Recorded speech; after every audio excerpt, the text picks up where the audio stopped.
اعوذ باللہ من الشیطان الرجیم بسم اللہ الرحمن الرحیم ولا يأتل أولو الفضل منكم والسعة أن يؤتوا أولي القربى والمساكين والمهاجرين في سبيل الله وليعفوا وليصفحوا ألا تحبون أن يغفر الله لكم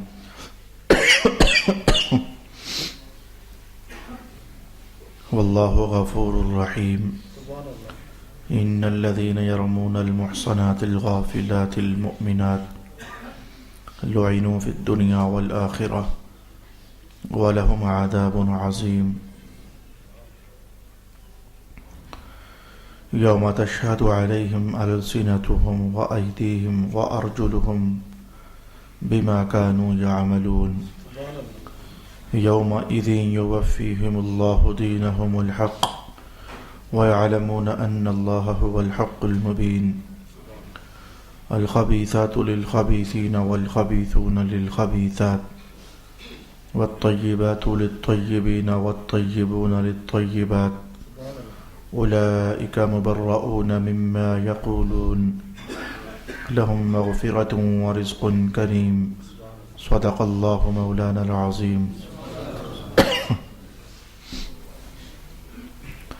الصلاة والسلام عليك يا سيدي يا رسول الله الصلاة والسلام عليك يا سيدي يا حبيب الله الصلاة والسلام عليك يا سيدي يا شفيع المذنبين وعلى آلك وأصحابك يا سيدي يا رحمة للعالمين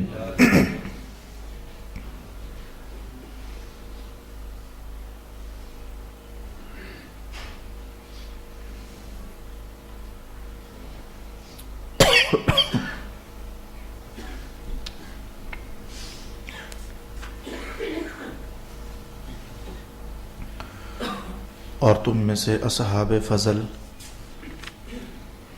اور ارباب وسعت یہ قسم نہ کھائیں کہ وہ رشتہ داروں اور مسکینوں اور اللہ کی راہ میں ہجرت کرنے والوں کو کچھ نہیں دیں گے۔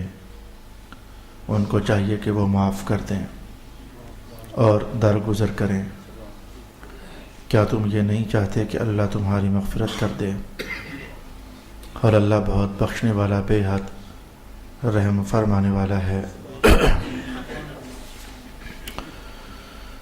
بے شک جو لوگ پاک دامن بے خبر ایمان والی عورتوں پر تہمت لگاتے ہیں ان پر دنیا اور آخرت میں لعنت کی گئی ہے اور ان کے لیے بہت بڑا عذاب ہے۔ جس دن ان کے خلاف ان کی زبانیں اور ان کے ہاتھ اور ان کے پاؤں گواہی دیں گے کہ وہ دنیا میں کیا کرتے رہے تھے۔ اس دن اللہ حق اور انصاف کے ساتھ ان کو پورا پورا بدلہ دے گا اور وہ جان لیں گے کہ بے شک اللہ ہی برحق ہے، حقائق کو منکشف کرنے والا۔ بری باتیں برے لوگوں کے لیے ہیں اور برے لوگ بری باتوں کے لیے ہیں، اور اچھی باتیں اچھے لوگوں کے لیے ہیں اور اچھے لوگ اچھی باتوں کے لیے ہیں۔ وہ اچھے لوگ ان تہمتوں سے بری ہیں جو لوگ ان پر لگاتے ہیں، ان کے لیے بخشش ہے اور عزت کی روزی ہے۔ صدق اللہ مولانا العظیم۔ اللہ رب العالمین نے تلاوت کردہ آیات بینات میں ایک واقعہ ہو گیا تھا تو اس کا ذکر فرمایا ہے۔ اس واقعہ کا تعلق بنیادی طور پر پچھلے رکوع کے اندر جو عنوان چل رہا تھا اس کے ساتھ ہے۔ پچھلے رکوع میں جو چند نشستیں لگا کر ہم نے عنوان سماعت کیا ہے وہ حضرت ام المؤمنین سیدہ عائشہ رضی اللہ تعالی عنہا پر منافقین مدینہ کی طرف سے زنا کی تہمت لگا دی گئی تھی اور بدی کی، تو اللہ پاک نے ان کی برات میں اور ان کی تطہیر میں اور ان کے صاف ستھرا ہونے پر مسلسل آیات نازل فرمائیں۔ میں نے اس سے قبل بھی یہ بات آپ کے گوش گزار کی تھی. بنیادی طور پر تہمت لگانے والے تو مدینہ کے منافق لوگ تھے، لیکن انہوں نے یہ تہمت لگانے میں اتنا زور لگایا تھا اور اتنی زور آوری کی تھی کہ 2 صحابی اور 1 صحابیہ پر بھی ان کی تہمت کی اڑی ہوئی غبار کے کچھ ذرے پڑ گئے. وہ دبے دبے الفاظ میں سوچنے لگے کیا ایسا ہو سکتا ہے، ہوا ہے. ایک آدھ بار ان سے بھی یہ جملہ واقع ہوا اور یہ عنوان صادر ہوا. آخرکار ان کو اللہ تعالیٰ کے حکم سے سزا بھی دے دی جا چکی، جو کہ تہمت لگانے کی بنتی ہے. اندر سے مخلص تھے، صاف ستھرے تھے، رسول اللہ سے محبت کرنے والے تھے. اللہ پاک نے ان کی بخشش کے وعدے قرآن پاک میں اتارے ہوئے ہیں. ان کا معاملہ صاف ہو گیا. لیکن ان میں سے ایک حضرت مستح ہیں رضی اللہ تعالی عنہ، جو جناب ابو بکر صدیق رضی اللہ تعالی عنہ کے خالہ زاد بھائی لگتے ہیں. حضرت مستح بچپن ہی سے بڑے غریب گھرانے میں پیدا ہوئے تھے. تو جناب ابو بکر صدیق رضی اللہ تعالی عنہ ان کے کفالت کیا کرتے تھے، ان پر مال خرچ کیا کرتے تھے، ان کے گھر کے اخراجات اٹھایا کرتے تھے. وقت گزرتا چلا جا رہا تھا اور حضرت مستح جوان ہو چکے تھے، اور اب تک بھی حضرت ابو بکر صدیق ان پر اپنا مال خرچ کرتے تھے. رشتہ دار ہیں، کزن ہیں، بھائی ہیں، غریب ہیں، تو اپنے غریبوں کا حق زیادہ ہوتا ہے. اب تک بھی مال خرچ کرتے چلے آ رہے تھے. جب یہ واقعہ پیش آیا تو ان 2 صحابہ میں ایک مستح تھے جن کے منہ سے جملہ نکل گیا اور یہ عنوان صادر ہو گیا جو میں نے ابھی آپ سے جن کا حوالہ قائم کیا. تو جناب ابو بکر کو اس بات کا بڑا رنج ہوا کہ بغیر تحقیق اور بغیر تفتیش، بغیر جانچ پڑتال کے مستح نے یہ بات کیوں کہہ دی. اور انہیں یہ بھی خیال نہ ہوا کہ رسول اللہ علیہ السلام کا گھرانہ ہے.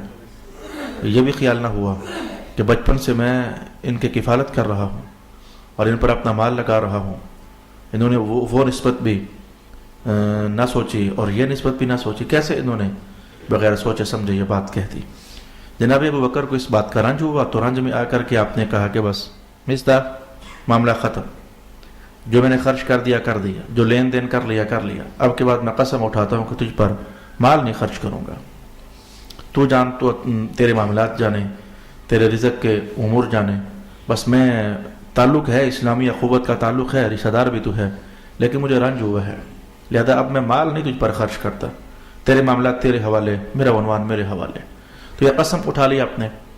میں نے پہلے کہا کہ جناب مستح تھے، اندر سے مخلص تھے. بس ہو گیا جو ہونا تھا، تقدیر کا حکم پورا ہو گیا ان پر. اور اس بات کا اللہ تعالیٰ کو بھی پتا تھا، اللہ کو تو سب کا پتا ہوتا ہے کہ مستح اندر سے ٹھیک ہے. بس یہ انہوں نے، بدتمیزوں نے، منافقین نے اتنے زور سے یہ غبار اڑایا ہے کہ بس اس غبار کی لپیٹ میں یہ آ گئے ہیں. اب رب کائنات نے جناب ابو بکر صدیق رضی اللہ تعالی عنہ کے اس عنوان پر قرآن حکیم کا یہ حصہ اتارا، جس کا معنی یہ تھا کہ یہ جو اصحاب فضل ہیں، اترا تو رسول اللہ پر یہ قرآن کہ محبوب، یہ جو آپ کی آئیں بائیں دائیں دیکھیں نا، ان میں سے کچھ لوگ ایسے ہیں جو اصحاب فضل ہیں. اللہ نے بڑا فضل دیا ہوا ہے، وسعہ، بڑی گنجائش دی ہوئی ہے انہیں، بڑے کشائش ان کو دیے ہوئے ہیں، بڑے مال دیے ہوئے ہیں، روزی رزق دیا ہوا ہے. انہوں نے یہ قسم اٹھا لی ہے کہ اپنے ہی خالہ زاد بھائی پر وہ خرچ نہیں کریں گے. تو ذرا میں قرآن اتار رہا ہوں، ان کو ذرا سنائیے کہ جناب ابو بکر، اللہ تعالیٰ فرما رہا ہے جو اصحاب فضل ہوتے ہیں ان کی یہ شان نہیں ہوتی ہے کہ اگر ان کے ساتھ کی معاملہ تلق کر دے تو وہ پھر ان کے ساتھ ویسا ہی جواب دے دیں. اصحاب فضل کی یہ شان نہیں ہوتی ہے. جو فضیلت والے ہوتے ہیں ان کے تو بڑے دل ہوتے ہیں، بڑے ان کے صبر ہوتے ہیں، بڑے ان کے پیمانے ہوتے ہیں، بڑے ان کے وسعت ذہنی ہوتی ہے، بڑی ان کی وسعت ظرفی ہوتی ہے. وہ ایسے معاملات کو اگنور کر سکتے ہیں. تو رب کائنات نے حکم جاری کر دیا، وَلَا يَأْتَلِ أُولُو الْفَضْلِ مِنْكُمْ وَالسَّعَةِ أَنْ يُؤْتُوا أُولِي الْقُرْبَى. جو انہوں نے قسم اٹھائی ہے کہ میں اولو القربا پر خرچ نہیں کروں گا اور مسکینوں پر خرچ نہیں کروں گا اور مہاجرین پر خرچ نہیں کروں گا، تو ان سے کہیں کہ یہ معاملہ ٹھیک نہیں ہوا.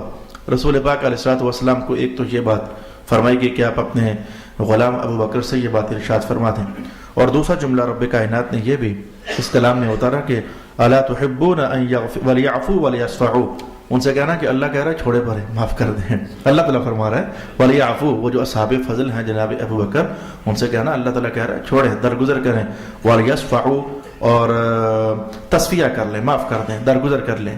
الا تحبون، ساتھ ان سے یہ بھی کہنا، تیسرا پیغام جناب ابو بکر کے نام، ان سے یہ بھی کہنا الا تحبون ان یغفر اللہ لکم، کیا آپ ابو بکر پسند نہیں کرتے ہو کہ اللہ آپ کو بخشش عطا فرما دے؟ اگر پسند کرتے تو پھر آپ انہیں معاف کر دو، اللہ آپ کو بخشش عطا فرما دے گا۔ یہ بنیادی طور پر یہ آیت اتاری گئی جناب حضرت ابو بکر صدیق رضی اللہ تعالی عنہ کے لیے۔ آیت کا لب لباب آپ نے سن لیا، آیت کا پس منظر بھی آپ نے سن لیا۔ اب یہاں سے ہم نے دور حاضر میں اپنی زندگی کی رہنمائی کے لیے کتنی باتیں سیکھنے کا اہتمام کرنا ہے تو سن لیجئے۔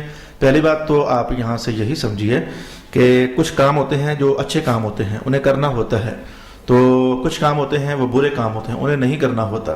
تو اچھے کام جیسے نماز پڑھنی ہے، اچھے کام جیسے صدقہ اور خیرات کرنا ہے، اچھے کام جیسے رشتہ داروں سے میل ملاپ رکھنا ہے، اچھے کام جیسے کہ والدین کی خدمت کرنی ہے، تو اگر کبھی کوئی بندہ ایسی قسم اٹھا لے کہ جس میں اچھے کام کو نہ کرنے کا عنوان ہو، اچھے کام کرنے چاہیے لیکن بندہ قسم اٹھا لے کہ میں نے نہیں کرنے ہیں، جیسے کہ موقع پر جو موجود بات ہے رشتہ داروں کے ساتھ ان کی دل جوئی، ان پر خرچ کرنا، ان پر مال لگانا اچھا کام تھا، صلہ رحمی کرنا اچھا کام تھا، تو وہ ایک موقع کی نزاکت اور رنجش کی وجہ سے جب جناب ابو بکر نے اس کی قسم اٹھائی کہ اب کے بعد میں یہ کہنا کہ اب کے بعد میں مال خرچ نہیں کروں گا، تو دوسرے لفظ میں یہ معنی تو بن رہا ہے کہ اب کے بعد یہ والا اچھا کام میں تو نہیں کرتا۔ یہ بعض اوقات ایسا ہو جاتا ہے حالات و واقعات۔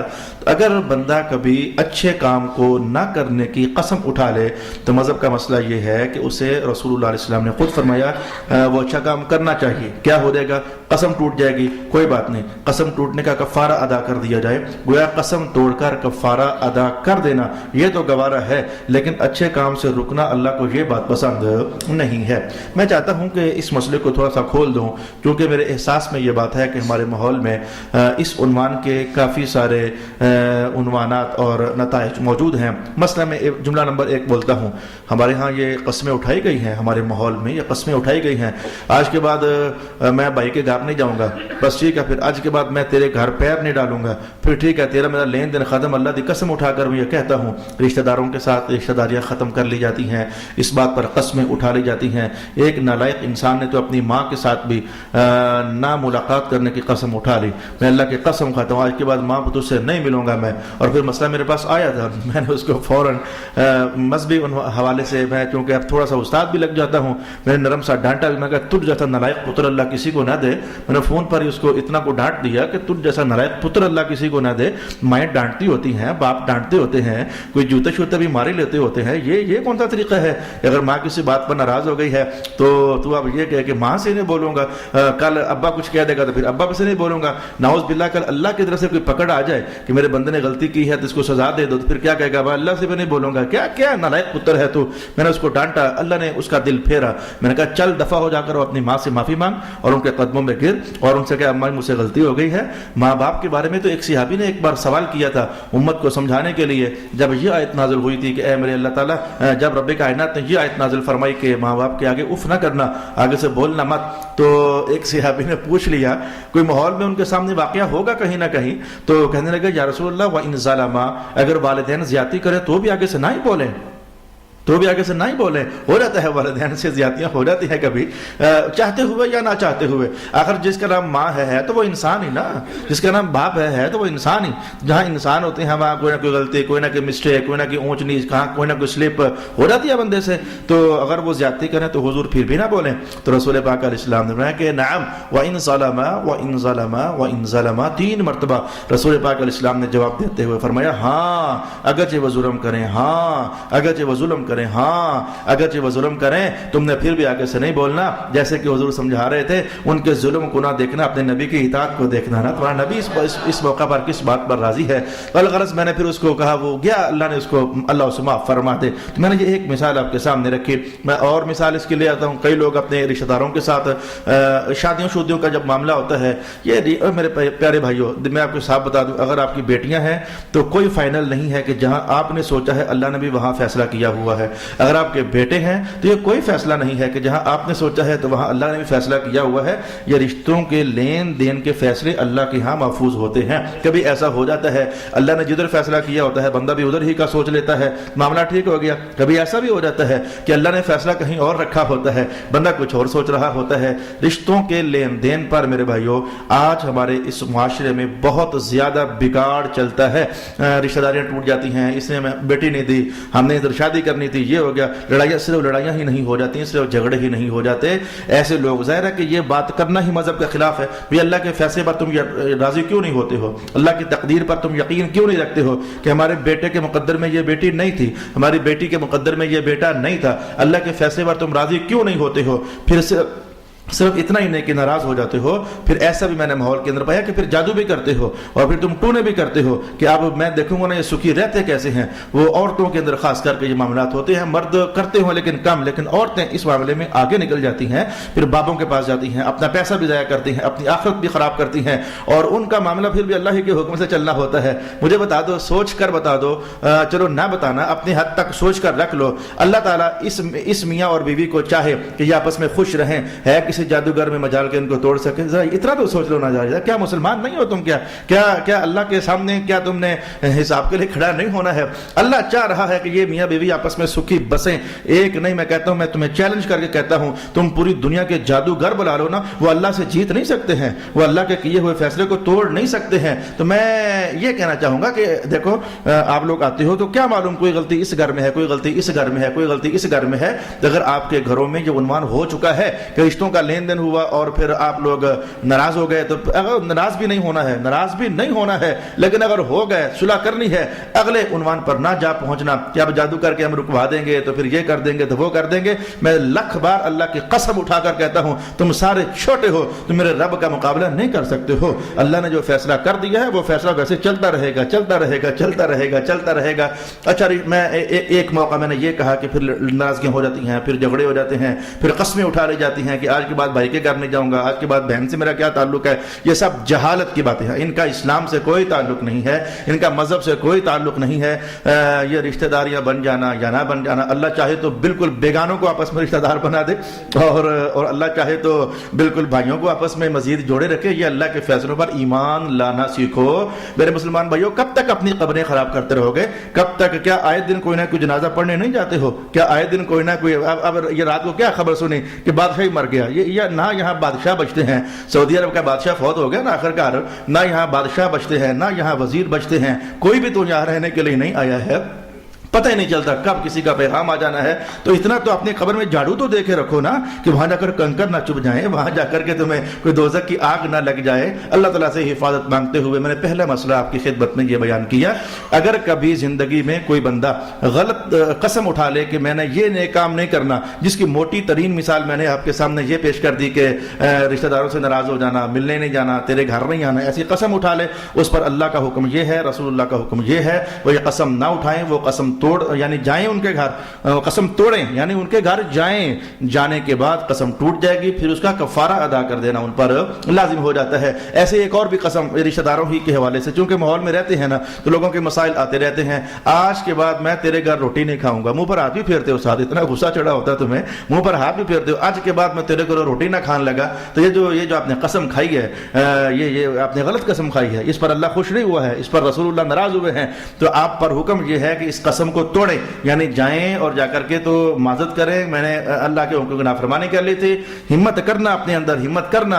ہاں جی, غلطی کی ہے تو معافی, اگر غلطی کرنے کی ہمت کر لیتے ہو نا تو معافی مانگنے کی بھی ہمت اپنے اندر پیدا کر لو نا. غلطی کرنے کی تو بڑی ہمت پاتے ہو, اور دشمنیاں کرنے کی تو بڑی ہمت پاتے ہو, اور جدھر اللہ بلائے یعنی جدھر سے اللہ روکے ادھر جانے کی بڑی ہمت کر لیتے ہو, اور جدھر اللہ بلائے وہاں جانے کی ہمت نہیں کرتے ہو. یہ کیا دو رخا انسان ہے آج کا, یہ کیا دو رخا پن ہے انسانوں کے اندر. کیونکہ قرآن پاک ہماری معاشرتی ڈیولپمنٹ کے لیے, ہماری خوشحالی کے لیے ہی تو اترا ہے. یوں کرنا, یوں نہ کرنا, یوں کرنا, یوں نہ کرنا. میں نے کہا یہ بعض اوقات قسم کھانا کھانے کے حوالے سے ہو جاتی ہے. میں تیرے گھر میں کھانا نہیں کھاؤں گا, بھائی یہ تو نے غلط کام کیا, جا کر کھانا کھا اس کے گھر میں, اور پھر قسم ٹوٹ جائے گی, اور پھر قسم کے ٹوٹنے کا کفارہ ادا کر دینا. یہ پہلا مسئلہ تھا جسے میں نے وقت کی نشست کے دائرے میں رہتے ہوئے کافی کھول کر کے بیان کر دیا. رب کائنات نے ارشاد فرمایا کہ ولا يأتل أولو الفضل منكم والسعة أن يؤتوا أولي القربى والمساكين. ایک مسئلہ تو ہمیں یہاں سے یہ سمجھ جانا چاہیے. اب جتنی میں محفل گرما چکا ہوں اپنے عنوان کو سمجھنے کے لیے، یہاں سے آپ کو اتنی بات تو سمجھ آ جانی چاہیے، خود بخود ہی آ جانی چاہیے. اشارہ میں کروں گا تو سبق نمبر 2 آپ کے لیے تیار ہو جائے گا. بھائی میں اور میرا بھائی، ہم میں سے کہیں کوئی نہ کوئی غلطی ہو ہی جاتی ہے. میں اور میری بہن، ہم میں انسان ہیں، کوئی نہ کوئی زبان سے کوئی جملہ سخت، تلخ، میٹھا، کڑوا نکل جاتا ہے. میں نے اپنے آپ سے کہا آپ کا بھی یہی حال ہے. ہم جب انسان آپس میں رہتے ہیں تو رشتہ داروں میں کوئی لین دین میں کوئی گرمی، سردی، کمی، کوتاہی پیش ہو جاتی ہے. تو اگر تم یہ سوچو نا کہ اے میرے اللہ میں حاضر ہوں، میں نے تیری بات ماننی ہے، میرے اللہ میں نے تیری بات ماننی ہے، اللہ اکبر، تم سمجھے ہی نہیں ہو. میں ایک حدیث بول دیتا ہوں، ایک واقعہ آپ کو سناتا ہوں، بلکہ اللہ کی بات جیسے ہے ویسے ماننے کا مزہ کیا ہوتا ہے میں تھوڑی دیر کے بعد کہوں گا، لیکن پہلے لیسن سن لیں، پھر بتاؤں گا کہ اللہ کی بات جیسے ہے ویسے ماننے کا مزہ کیا ہوتا ہے. تو میں نے کہا کہ انسانوں کے اندر گرمی سردی ہو جاتی ہے، تو اگر تمہارے کسی رشتہ دار سے کوئی مسٹیک ہو گئی ہے تو میں کہوں گا کہ یہ آیت سمجھاتی نہیں ہے. ابو بکر چھوڑو پرے، وَلْيَعْفُوا وَلْيَصْفَحُوا، چھوڑو پرے، درگزر کر لو. کیا رشتہ داروں کے معاملے میں درگزر کرنا چاہو گے؟ یہ اللہ پاک کا حکم ہے. کیا درگزر کرنا چاہو گے؟ میں کہتا ہوں کہ نہ ہاں بلا لو بدلا، نہ بلا انتقامی کاروائی کرو. ہاں کیا ہوتا ہے بلا؟ مجھے پتا ہے کیا ہوگا، اللہ خوش ہوگا اور کیا ہوگا.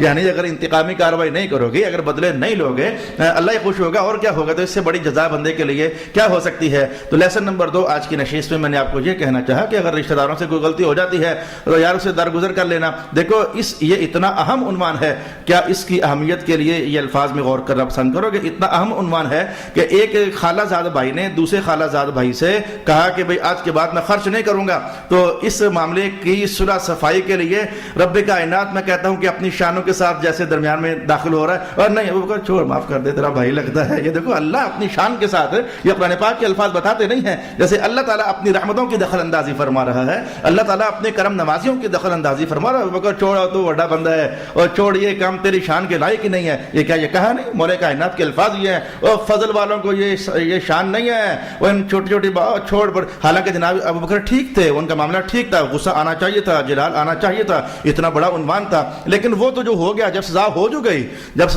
گئی، پھر ان کا جب معافی نامہ ہو جو گیا تو اس کے بعد پھر یہ کاروائی کرنا، اب رب کائنات نے کہا اب جو ہم نے کرنا تھا کر دیا ہے، اب ابو بکر چھوڑ، اب یہ کام مناسب آپ کے لیے مناسب نہیں ہے. جو بندہ بڑا ہوتا ہے نا تو اس کو چھوٹی موٹی باتوں سے درگزر کرنا ہی پڑتا ہے، اسے معاملہ معاف کر کے تو سمیٹنا ہی پڑ جانا پڑتا ہے. یہ سبق نمبر 2 میں نے آپ کے سامنے کہہ دینا چاہا. اچھا میں نے کہا کہ جیسے اللہ کا حکم آ جائے اس میں چوں چرا یہ وہ، لیکن پھر یہ ہو نہیں، یہ نہیں. میں اس پر آپ کو ایک مثال دیتا ہوں. رسول پاک علیہ السلام کو حکم نازل ہوا کہ اچھا ایسا کریں کہ محبوب عمرہ کا جب احرام کھولیں گے تو ٹینڈ کروانی ہوتی ہے، تحلقوا رؤوسکم. تو رسول اللہ علیہ السلام نے فرمایا کہ اچھا بھائی ٹینڈ کراؤ، اور اچھا قصر بھی کروا سکتے ہو، لیکن پہلے کہا ٹینڈ. اللہ کا حکم پہلے ٹینڈ کروانے کا آیا تھا. تو حضور پاک علیہ السلام نے دعا فرما دی جب احرام کھلے تو کسی نے ٹینڈ کروا لی، اس حکم پر عمل کر لیا، اور کسی صحابی نے بال چھوٹے کروا لیے، اس حکم پر عمل کر لیا. دونوں حکم اللہ کے تھے، لیکن جس کو پہلے بیان کیا ظاہر اللہ کو پسند تھا، اس کو ترتیب میں پہلے رکھا. اب حضور نے دعا فرمائی اللہم ارحم علی المحلقین، اے رب جنہوں نے ٹینڈ کروائی رحمت نازل فرما دے ان پر. اب جنہوں نے بال چھوٹے کروائے تھے تو انہوں نے کہا کہ ہمارا نام نہیں آیا. انہوں نے کہا والمحلقین پر تو حضور نے دعا فرما دی، والمقصرین یا رسول اللہ، حضور ہم نے بال چھوٹے کروائے ہیں، ہمارے لیے بھی دعا فرمائے. آپ نے پھر کہا اللہم ارحم علی المحلقین، اے اللہ تیرا جو پہلا حکم تھا ٹینڈی ہونی چاہیے، انہوں نے کروائی ہے، ان پر رحمت نازل فرما دے. انہوں نے پھر کہا والمقصرین یا رسول اللہ، حضور ہم نے ہمارے بال چھوٹے ہوئے ہمارے لیے بھی کر دیں. پھر حضور نے پھر کہہ دیا اللہم ارحم علی المحلقین، اے اللہ ان ٹینڈ والوں پر رحمت نازل فرما دے. انہوں نے کہا حضور کرم فرمائیں ہمارے لیے بھی دعا کر دیں. اب چوتھی مرتبہ حضور نے کہا والمقصرین، اے اللہ چل جنہوں نے بال چھوٹے کرے ہیں ان پر بھی رحمت نازل فرما دے. محسوس ہونا چاہیے کہ جیسے اللہ کہہ دے اس میں چوں چرا نہ کرنا. حضور کی 3 بار دعا ملتی ہے. میں اس کی اور ایک مثال پیش کر دیتا ہوں. حکم تو یہی ہے کہ عشاء کی نماز، فجر کی نماز، باقی ساری جہاں تک ممکن ہو سکے جماعت سے پڑھا کرو. میں آپ کو بتا چکا پہلے، لیکن آج پھر اس کو نرم درجے میں تیزی کے ساتھ شیئر کر لیتا ہوں. اس آیت پر مجھے آئندہ بھی گفتگو کرنی ہے، اگلی نشست میں بھی اللہ کے فضل سے ایک بڑا اہم عنوان ہے، مجھے اس پر گفتگو کرنی ہے. آج میں ذرا اس کے مضامین کو سمیٹ رہا ہوں. اچھا تو جناب علامہ ذہبی فرماتے ہیں کہ ہمارے اس مشائخ میں سے شیخ تھے تو وہ خود فرماتے ہیں کہ ہم نے عشاء کی نماز کبھی بغیر جماعت کرنی پڑی، ہمیشہ جماعت سے پڑھتے ہوتے تھے۔ ایک دن مہمان آ گئے تو ان کی مہمان نمازی میں لیٹ ہو گئے، جماعت ہو گئی تھی، میں اپنی مسجد میں گیا نماز نہیں، ساتھ والی میں گیا نماز نہیں، اگلی میں گیا نماز نہیں، تو میں درت بمساجد کلھا فی البغداد، میں نے بغداد کی ساری مسجدیں گھومی جو میری اپروچ میں بنتی تھی، شاید کہیں جماعت ہو تو میں جماعت سے پڑھ لوں، زندگی کا ریکارڈ نہ ٹوٹے، لیکن کہیں بھی نماز میسر نہ ہوئی۔ آخر کار میں افسردہ واپس آ رہا تھا تو دل میں خیال آیا کہ اگر تو جماعت سے پڑھ لیتا بابا، اتنا جو پریشان ہو رہا ہے تو ہونا کیا تھا؟ تو جواب ملا کہ پڑھنی ایک تھی پر ثواب اللہ نے 27 نمازوں کا دینا تھا، یہ ہونا تھا اور کیا ہونا تھا۔ تو پھر دل نے دوسرا حکم یہ جاری کیا، اچھا انج کر لے، گھر جا کر عشاء کی نماز 27 مرتبہ پڑھ لے، آپ ہی ثواب پورا ہو جائے گا۔ وہ گھر جا کر انہوں نے واقعی ایسا کر دیا، عشاء کی نماز 27 بار پڑھ لی، تھکے ہارے جب نماز سے فارغ ہوئے تو لیٹے، چھوٹی سی خواب آئی، دیکھا کہ گھوڑوں پر کچھ لوگ بیٹھے ہیں، دگڑا دگڑا دگڑا دگڑا وہ جا رہے ہیں اور میں بھی گھوڑے پر بیٹھا ہوا ہوں، وہ شیخ محترم، میں بھی گھوڑے پر بیٹھا جا رہا ہوں لیکن تھوڑا سا پیچھے میں تیز کرتا ہوں وہ اور تیز کر لیتے ہیں، جتنا میں اور تیز کرتا ہوں وہ اور تیز کر لیتے ہیں۔ وہ کافی دیر یہ دگڑا لگا رہا تو وہ ادھر سے ایک صاحب نے کہا یا عبداللہ، او اللہ کے بندے، لا تطعف فرسک، اپنے گھوڑے کو تکاش کا مت، تو کبھی ہمارے برابر ہو نہیں سکتا ہے۔ کہا یار کیوں نہیں ہو سکتا، میں نے کیا جرم کر دیا ہے؟ اس نے جواب دیا بھلے 27 مرتبہ پڑھی ہے پر پڑھی تو بغیر جماعت کے ہے نا، بھلے 27 مرتبہ پڑھی ہے پر پڑھی تو بغیر جماعت کی ہے نا۔ اب 27 مرتبہ پڑھنا حکم نہیں تھا، حکم تھا جماعت سے پڑھنے کا۔ میں نے کہا جیسے حکم ہوتا ہے ویسے کرنے پر جو ملتا ہے، میں کہوں گا کہ تمہاری اپنی مرضی سے اگر وہی کام کرو گے تو پھر وہ کام وہ نہیں ملتا ہے۔ میں قرآن پاک کا ایکشن دیکھیں الفاظ کا، مولا کائنات نے وہ شرط لگا دی، ابو بکر کیا آپ پسند نہیں کرتے ہو کہ اللہ بھی آپ کو معافی رکھے؟ مولا کرتا ہوں، کیوں معاف؟ کہا پھر تو بھی اسے معاف کر دے، یعنی جیسا رویہ ادھر کرو گے تو ویسا رویہ تمہارے ساتھ بھی کیا جائے گا۔ اگر آپ چاہتے ہو کہ اللہ آپ کو معاف کر دے تو پھر آپ انہیں معاف کر دو۔ رک کر کے میں آپ کو لیسن دینا چاہوں گا۔ اللہ تعالیٰ کے فضل و کرم سے جب دورہ تفسیر ہوا تھا تو اس دن کتنے لوگوں نے اس آیت پر اللہ کے حکم سے عمل کیا۔ یہ میرے جامعہ کی بات ہے جہاں میں بچوں کو پڑھاتا ہوں، تو میں نے کہا جس کی جتنی پرانی دشمنی ہے، جس کو جتنا بھی ستایا ہے، اور اللہ کا نور کماتے ہیں۔ اللہ کا وعدہ ہے، ہم پڑھ رہے ہیں کہ جو بھی اوروں کا معاف کرے گا اللہ اسے معاف کرے گا۔ ہے کسی میں ہمت کہ جس نے تمہیں آج تک ستایا ہے، چلو اللہ کے حضور معاف کرو، اللہ تمہیں معاف کر دے۔ وہ لگتا ہے ایسے تھا کہ جیسے سبھی لوگوں نے ہاتھ اٹھا دیا تھا۔ بعد میں ایک صاحب مجھ سے کہنے لگے علامہ صاحب ہماری 44 سال یا 40 سال پرانی دشمنی تھی، 40 سال یا 44 سال پرانی دشمنی تھی، لیکن رات کو اللہ کے حکم نے میرے دل میں ایسی دستک دی ہے کہ میں نے کہا میرے اللہ وہ 40 سال کی دشمنی میں چھوڑتا ہوں اور تیری محبت کی خاطر اسے معاف کرتا ہوں۔ میں نے کہا اللہ تجھے بخشش عطا فرمائے، تو نے اگر اپنی بات کو نبھا دیا ہے نا تو میرے اللہ کی تو شان ہے، یہ وعدہ توڑتا ہی نہیں ہے، وہ اپنا وعدہ نہیں توڑتا ہے، وہ اپنے بیان کو جھوٹا نہیں کرتا ہے، وہ اپنے عہد کو توڑتا نہیں ہے۔ اس نے خود اپنے متعلق کہا ہے ومن اوفى بعهده من الله فاستبشروا، اللہ سے بڑھ کر ہے ہی کون جو اپنا عہد نبھانے والا ہے، اللہ سے بڑھ کر کوئی نہیں ہے۔ تو آج کی نشست میں پھر میں کہہ دیتا ہوں، مجھے اس سے غرض نہیں ہے کہ ہاتھ اٹھاؤ یا نہ اٹھاؤ، لیکن آپ کے لیے موقع بن گیا، آج اب اللہ کا فرمان سن رہے ہو، اللہ کا حکم آپ کے سامنے آ رہا ہے۔ اگر تم چاہتے ہو کہ اللہ تمہیں معاف کر دے تو جس کے معاملے میں تمہارا دل زخمی ہوا ہے، اس نے تمہیں بڑا ستایا ہوا ہے، تو معاف کر دو، کمائی کر لو۔ میں نے کل کی طرح آج کہا، آج کی طرح پھر کہتا ہوں، اگر تم ایسا کرو گے، اے اللہ میں نے تیرے لیے اسے معاف کر دیا، تو میں اللہ کی قسم اٹھا کر کہتا ہوں اللہ اپنا وعدہ نہیں توڑتا ہے، اللہ بھی تمہیں بخشش عطا فرما دے گا، اللہ بھی تمہیں معافی نامہ عطا فرما دے گا۔ وَلْيَعْفُوا وَلْيَصْفَحُوا، ابو بکر چھوڑ پڑے، معاف کر دے، صلح صفائی کر لے۔ أَلَا تُحِبُّونَ أَن يَغْفِرَ اللَّهُ لَكُمْ، کیا تم یہ نہیں چاہتے ہو کہ اللہ تمہاری مغفرت کر دے؟ وَاللَّهُ غَفُورٌ رَحِيمٌ، اور اللہ تعالیٰ بہت بخشنے والا، بہت رحمت فرمانے والا ہے۔ اچھا عنوان میرا اب ایسے عنوان پر آپ پہنچا کہ میرے پاس 1.5 منٹ کی گنجائش پیچھے بچتی ہے۔ میں اب آپ کو اس 1.5 منٹ میں کوئی بات نہیں کہوں گا، صرف یہ بتانا چاہوں گا کہ اس آیت سے ایک علم العقائد کا بڑا مارکۃ الآراء مسئلہ ہے جو علماء نے، مفسرین نے ثابت کیا ہے، سمجھایا ہے۔ میں بھی چاہوں گا کہ آپ کو مسئلہ سمجھاؤں اور اس پر گفتگو جتنا کو اس نشست کا حق بنتا ہے اتنے کو آپ کے سامنے کروں۔ مسئلے کا ٹائٹل آپ کے سامنے چھیڑ دیتا ہوں تاکہ پھر اگر سننے کا ذوق رہے تو اگلی نشست میں آپ بار وقت آ جائیں، کیونکہ اگلے ہی دوسرے منٹ میں ہمارا عنوان شروع ہو چکا ہوتا ہے۔ 30 منٹ کی نشست ہوتی ہے تو اگلے ہی دوسرے منٹ میں عنوان پر بالکل ہماری گاڑی بھاگ رہی ہوتی ہے۔ تو اگلی نشست میں ہم نے یہ عنوان سیکھنا ہے جو یہاں بیان کیا گیا ہے کہ نبیوں کی ذاتوں کے بعد، اس امت کے اندر نبیوں کی ذاتوں کے بعد سب سے افضل ترین ہستی رب کائنات نے جناب حضرت ابو بکر کو بنایا ہوا ہے۔ یہ ہم مسلمانوں کا عقیدہ ہے۔ جناب ابو بکر کے بعد دیکھو تو سب سے افضل ترین ہستی جناب عمر کی ہے. پھر ان کے بعد دیکھ لو جناب سب سے افضل ترین ہستی جناب حضرت عثمان غنی رضی اللہ عنہ کی ہے. پھر اس کے بعد دیکھ لو تو ایسے ترتیب کے ساتھ جناب حضرت علی المرتضیٰ ہیں. ترتیب کے ساتھ یہ ائمہ تفسیر نے بیان کیا. وہ ساری ترتیب عنوان میں نہیں ہے، عنوان میں صرف یہ شے ہے کہ جناب ابو بکر صدیق سب سے افضل ہیں. اس کے پیچھے قرآن ہماری رہنمائی کیا کرتا ہے، اس سلسلے میں حضور کی حدیثیں ہماری رہنمائی کیا کرتی ہیں. تو اگلی گفتگو کا عنوان یہ ہوگا جو اس آیت سے علماء کرام نے استدلال فرمایا ہوگا. تو میں آپ کے سامنے قرآن و سنت سے یہ عرض کروں گا، مسئلہ آپ جانتے ہیں، عقیدہ بھی آپ جانتے ہیں، لیکن اب سبق کا حصہ بن گیا ہے، اب ہمارا سبق کا حصہ بن گیا ہے، تو حق بنتا ہے کہ ہم سبق کے حصے کے حساب سے سیکھ کر ہی آگے بڑھ جائیں کہ رسول اللہ کی ذات اقدس کے بعد سب سے افضل ترین ہستی رسول حضرت ابو بکر صدیق رضی اللہ تعالی عنہ ہیں. اگلی نشست میں ہم یہ عنوان سیکھنا چاہیں گے. وآخر دعوانا الحمدللہ رب العالمین.